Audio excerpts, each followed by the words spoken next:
Rain in Seoul had a rhythm of its own. It didn't fall softly. It fell like a confession, heavy and relentless, washing away the sins of the city for a few brief hours before night claimed them again.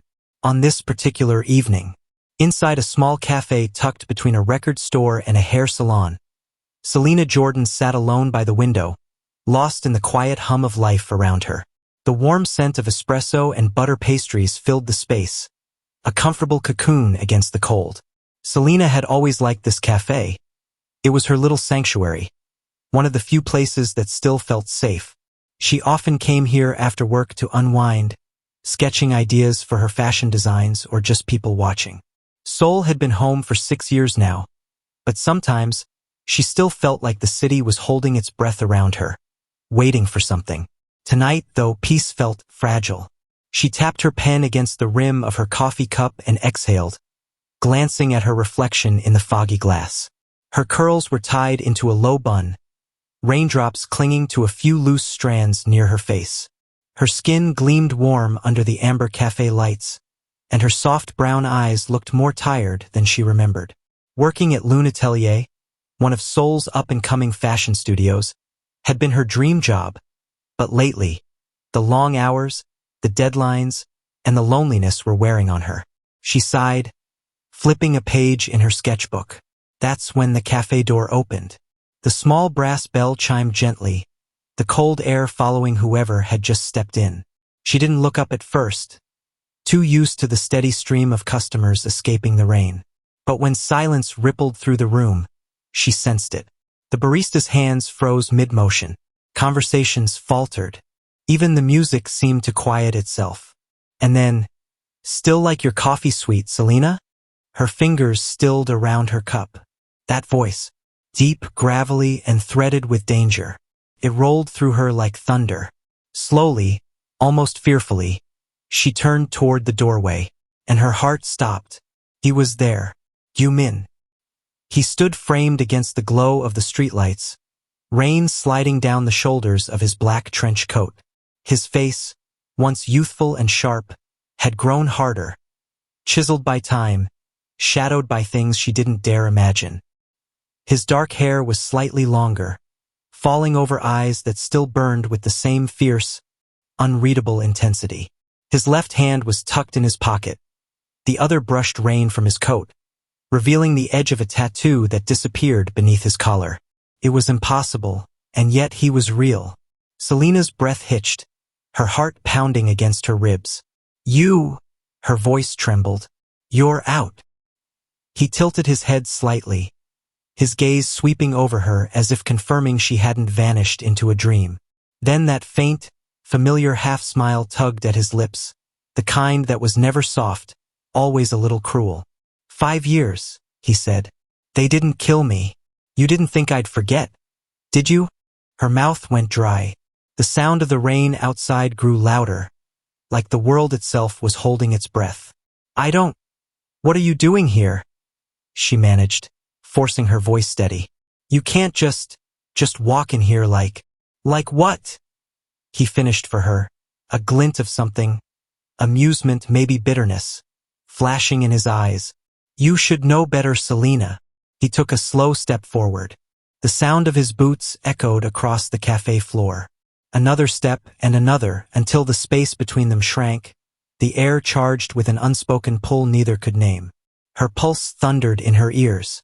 "You owe me your life," he said, voice low and rough. "And I've come to collect what's mine." The words sliced through her composure. She stood abruptly, her chair scraping loudly against the tiled floor.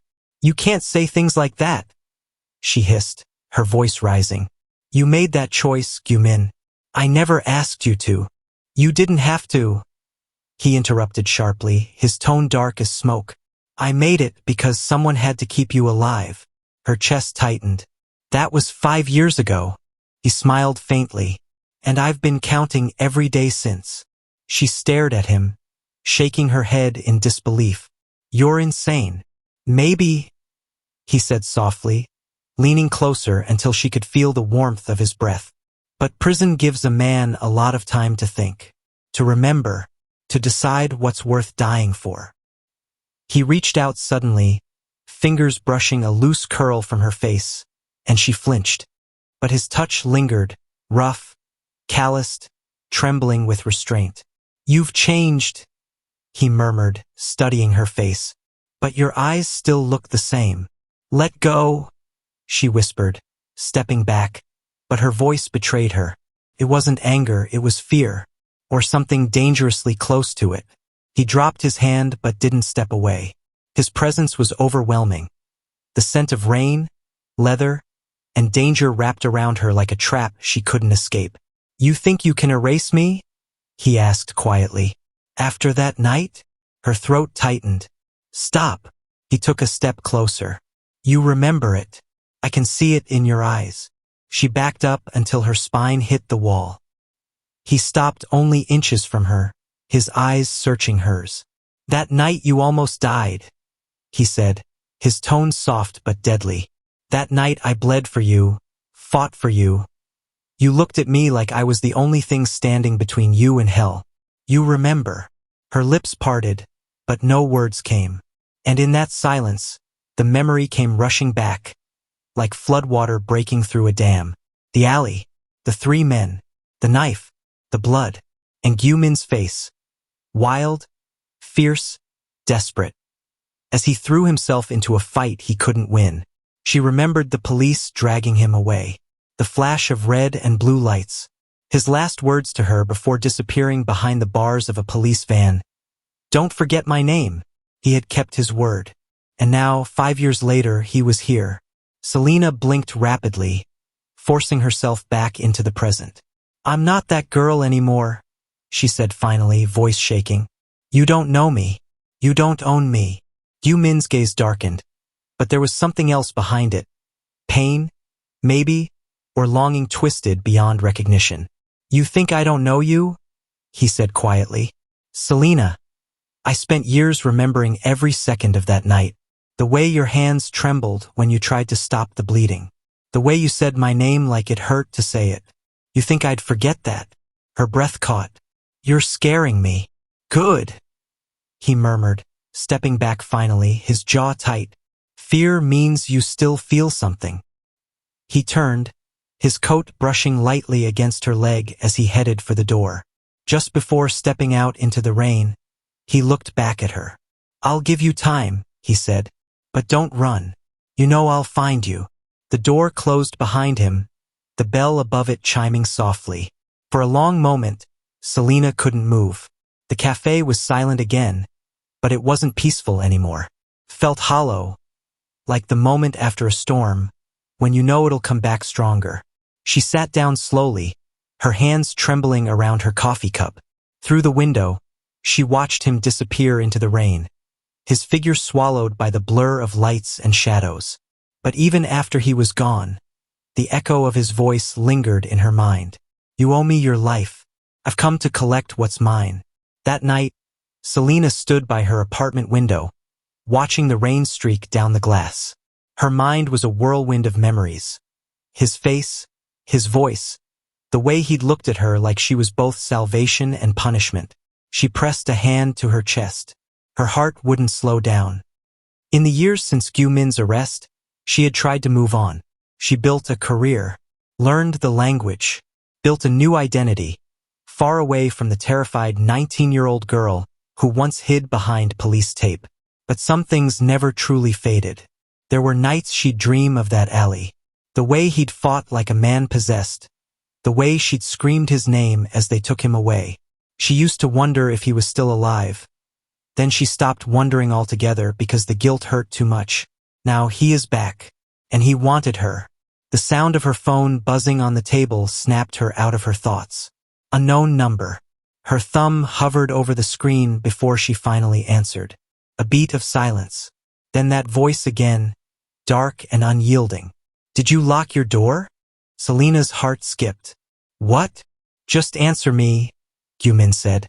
"Yes," she whispered. "Why?" A pause. "Good. Sleep, Selena. You'll need your strength. Tomorrow we will talk." And then the line went dead. She stood frozen, the phone pressed to her ear, the sound of his voice still echoing in her skull. Sleep was the last thing she would do tonight. 6 years earlier. Seoul, South Korea. Late autumn.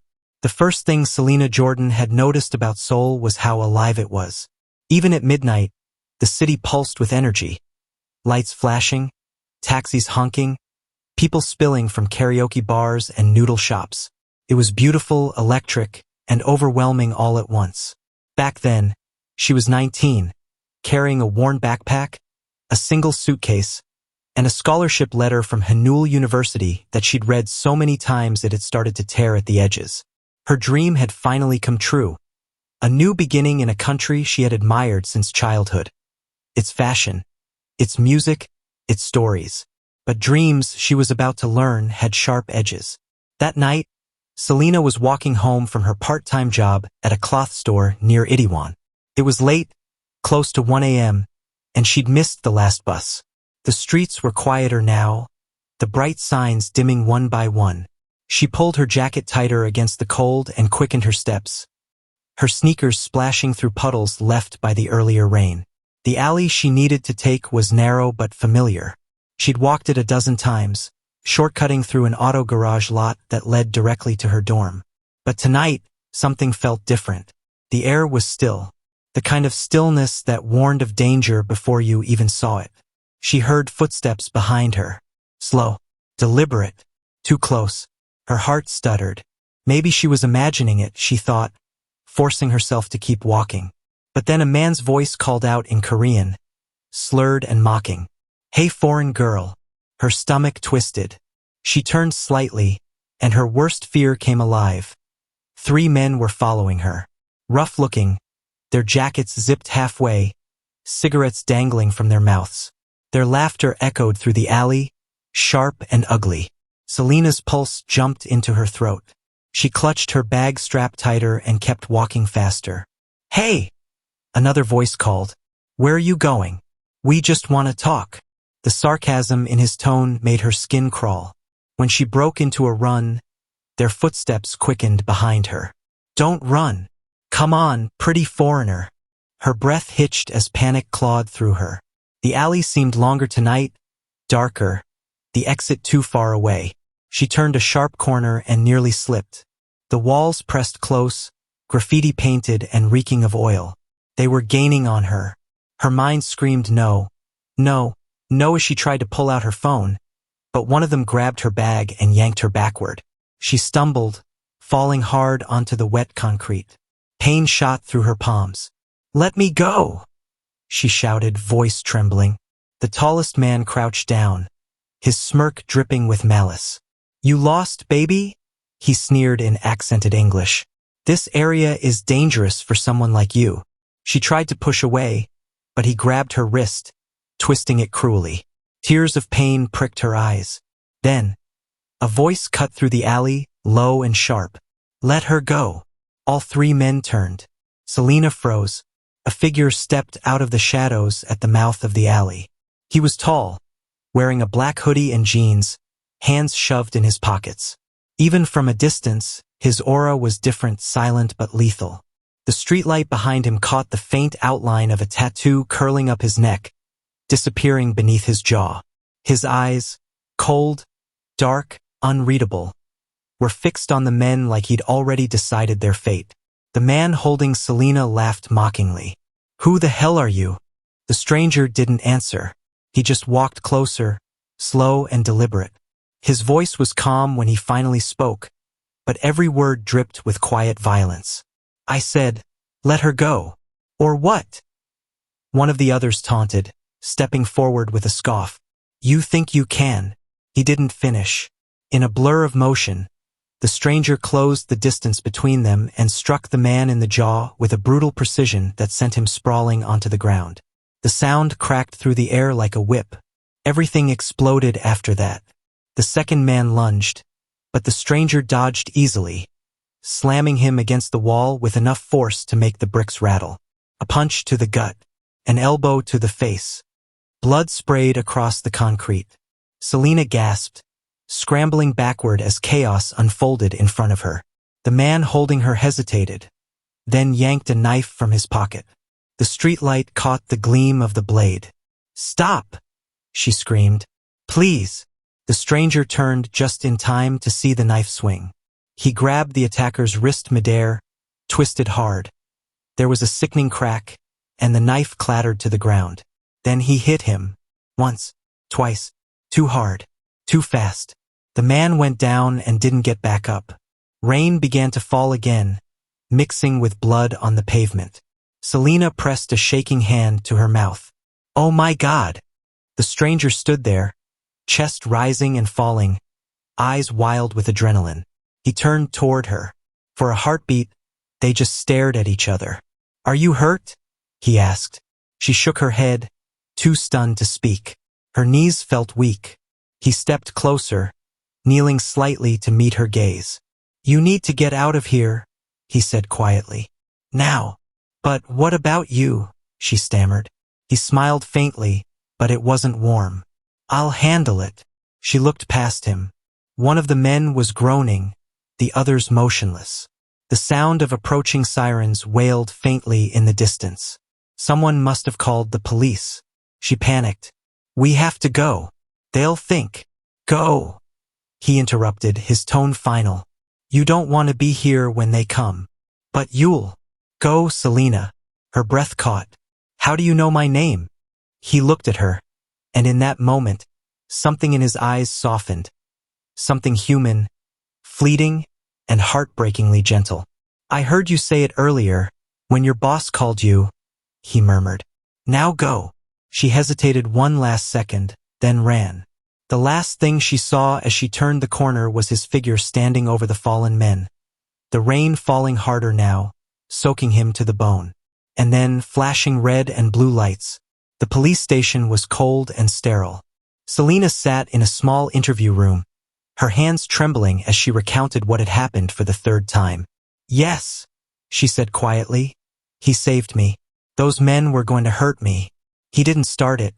He was protecting me." The officer exchanged a look with another detective. "You're certain of this?" "The man's name is Kim Gyu-min. We've had reports about him before. He's affiliated with a gang in Gangnam."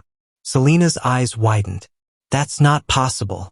He was just—" "Miss Jordan," the detective interrupted, his tone measured. "This man has a record. He's been arrested for illegal street fights, racketeering, and suspected association with the Jianhua Syndicate." She swallowed hard, her mind spinning. Jianhua Syndicate. She'd heard that name before on the news. Seoul's underworld, dangerous, untouchable. "He saved me," she insisted, tears filling her eyes. "Please, he saved my life." The detective sighed, closing his notebook. Regardless of intent, 2 of the men were seriously injured. One's in critical condition. He'll be charged. Selina felt sick. "Charged? For protecting me?" "That's how the law works," the officer said simply. "If you want to testify for him, you can. But it won't change much." When they finally let her leave, dawn was breaking outside. The rain had stopped, but the world still felt gray. As she stepped out of the station, she saw them leading Gyu-min in handcuffs toward a police van. His lip was split, blood drying along his jaw, but his expression was calm. He looked at her briefly, their eyes locking for a single, silent second. Then he smiled faintly.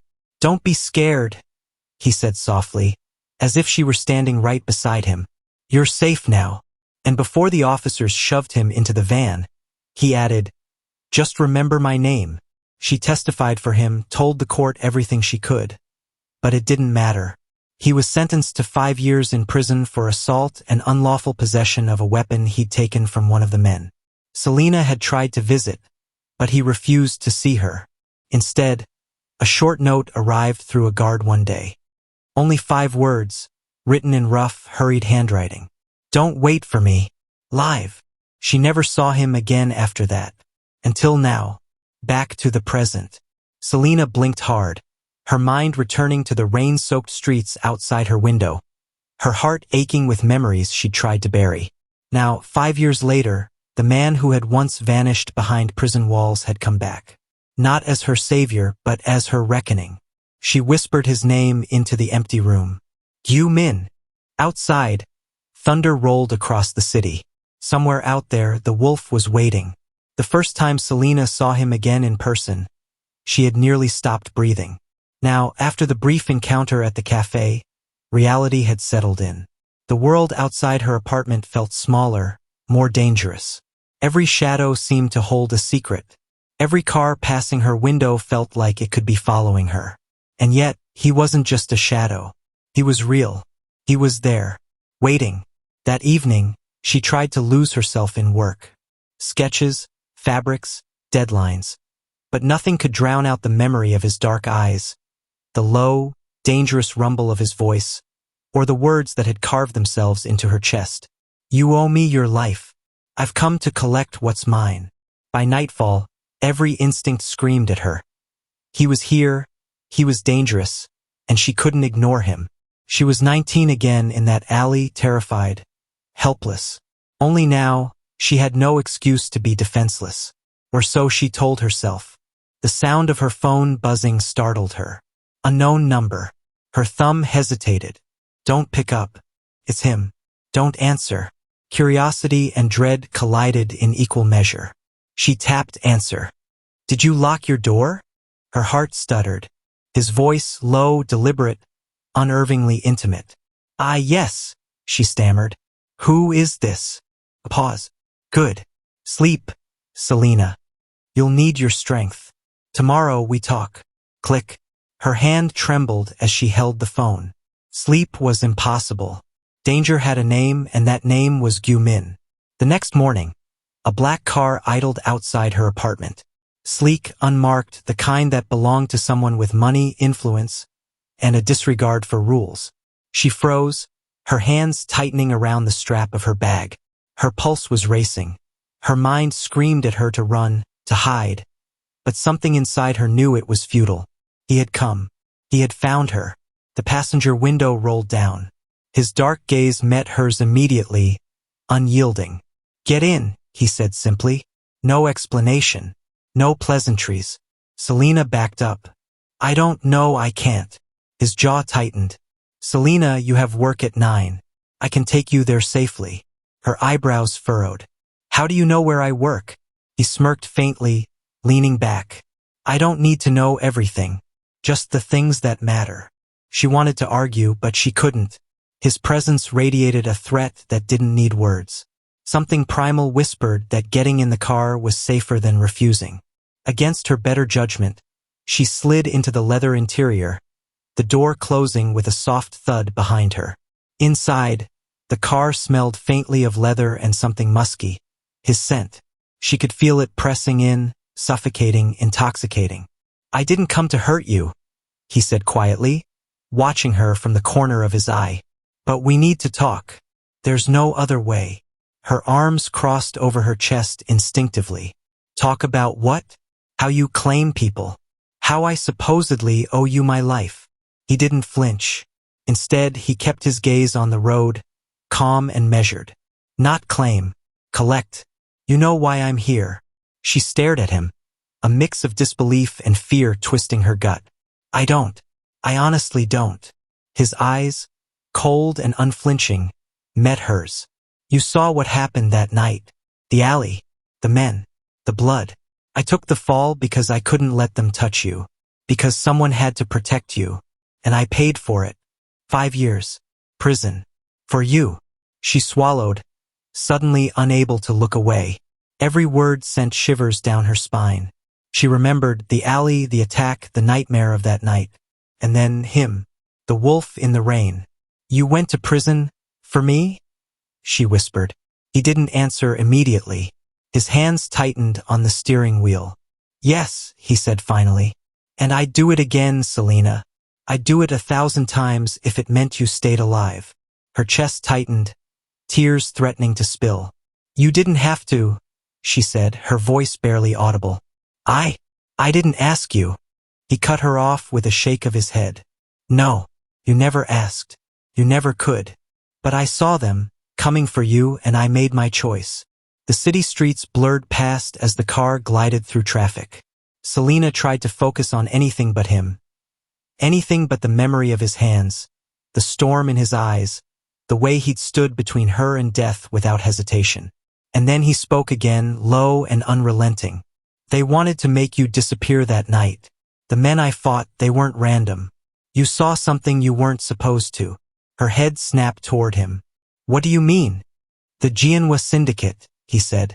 They were using that garage for trafficking. You stumbled into their drop. I took the fall so you could live quietly. So they wouldn't touch you. She felt a cold chill run down her spine. The shadows of her mind shifted, forming into something real, terrifying. And you went to prison for this? Yes, he said quietly. His jaw was tight, his expression unreadable. And now I'm out, and it's my turn to make sure you're safe. To make sure no one can hurt you again. Silence fell between them. The car hummed through the streets, the only sound the soft patter of rain against the windshield. Selena wanted to argue, to say no, to run. But deep down she knew she wouldn't. Because part of her had always known he would come back. Always. And because part of her wanted him to. The truth she didn't want to admit crept into her heart. Fear wasn't the only thing he inspired. There was something darker, something thrilling and terrifying. She felt it as the car pulled into the quiet street near her workplace. His eyes met hers in the rearview mirror. Tomorrow, he said, voice low, almost tender. We finish this conversation. And Selena, don't think you have a choice. She shivered, partly from fear, partly from the lingering pull of something she could neither name nor resist. He parked, opened the door, and simply watched her step out. The world seemed impossibly still, as if it were holding its breath. Selena glanced back once, and he was gone, vanished into the city streets like a shadow, leaving her alone with her racing heart.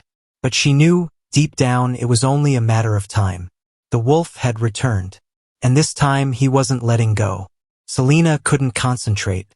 The moment she stepped back into the atelier, the familiar scent of fabrics and sewing machines did little to calm her racing heart. Her colleagues noticed her distracted state, but she waved them off, muttering something about exhaustion. But it wasn't exhaustion. It was the man she'd barely seen the day before, the man who had saved her life 6 years ago and returned like a storm to claim her again. He's here. He's real. He's dangerous. Her thoughts refused to relent. Every time her mind tried to settle on work, she imagined his dark eyes watching her. The rough edge in his voice. The smirk that had made her pulse stutter in a way that was both infuriating and terrifying. You owe me your life. I've come to collect what's mine. Selena pressed her hands to her temples, trying to push the words away. She had built a life. She had rules.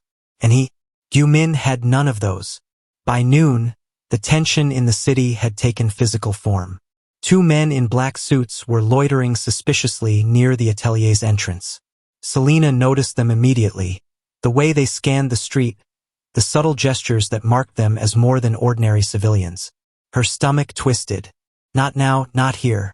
She tried to keep her composure, but the moment she stepped outside for a delivery run, the men approached. "Excuse me, miss," one said, his tone polite but carrying an unspoken threat. "We'd like to ask you a few questions." Selena's instincts screamed run, but before she could even think of a plan, a black car screeched to the curb behind her. Doors opened. One of them slammed, and then Gumin stepped out.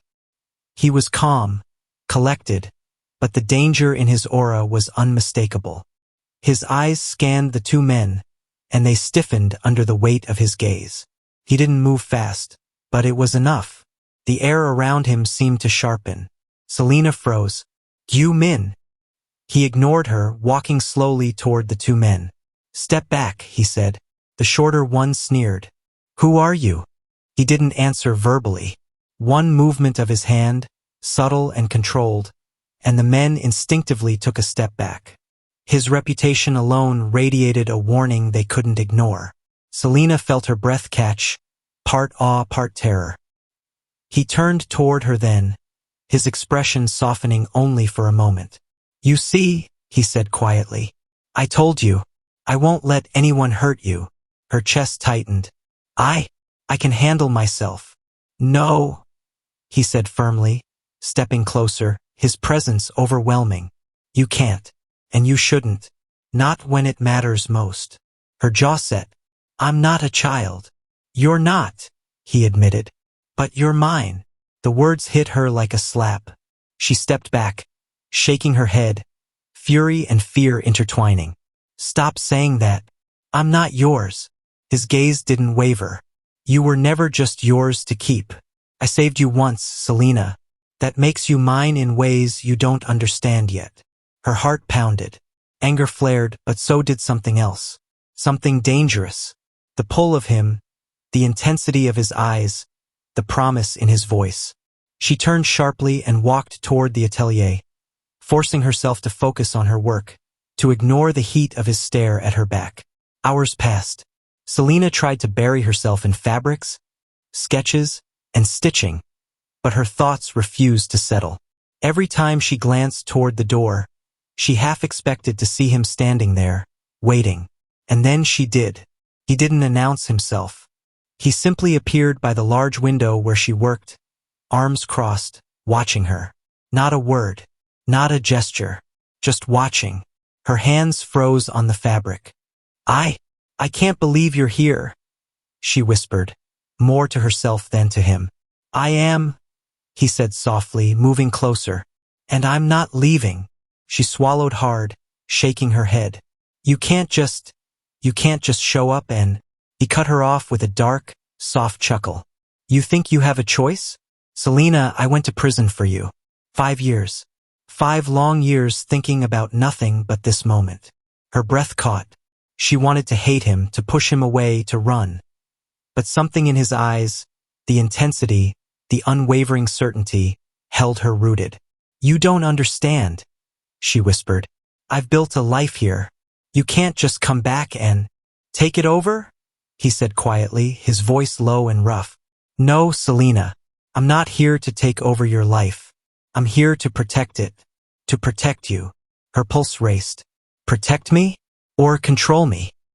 He tilted his head slightly, a faint smile tugging at the corner of his lips. Does it matter? Her hands shook. It matters to me. His gaze softened for a fraction of a second, a fleeting, vulnerable moment, and then hardened again. Selena, you can fight me all you want. But when danger comes, and it will, you'll need me. You've never had anyone like me before. And you won't survive without me. Her breath hitched. She wanted to argue, to say she could handle herself, but deep down, she knew he was right. The alley, the knife, the blood, it wasn't over. Not by a long shot. Outside, the city hummed with oblivion. But she felt it. Something moving, lurking, waiting. I don't want to owe you anything, she whispered. You do, he said firmly. You owe me your life. I saved it, and I've come to collect it. Her chest tightened. Anger, fear, and a sudden, unbidden desire clashing violently. You're infuriating, she hissed, stepping back. And yet, he murmured, taking a step closer. You can't stop thinking about me. Her breath caught. She wanted to deny it, wanted to push him away. But when he was near, that dangerous pull, the one she had felt from the moment he saved her, was unstoppable. Selena clenched her fists. Stay away from me, she whispered, but her voice lacked conviction. He leaned closer, close enough that she could feel the heat of him. I won't. Not ever. And in that moment, despite herself, Selena realized she wasn't just afraid of him. She was drawn to him in ways she didn't want to admit. The danger wasn't just outside. It was here, between them, and it was intoxicating. Thank you for watching. Episode 1 ends here. Find out more about their story in episode 2 coming up in a few hours. If you enjoyed the story, don't forget to leave us a comment. Also like, share and subscribe to our channel, and click on the notification bell to get notified when a new story comes up.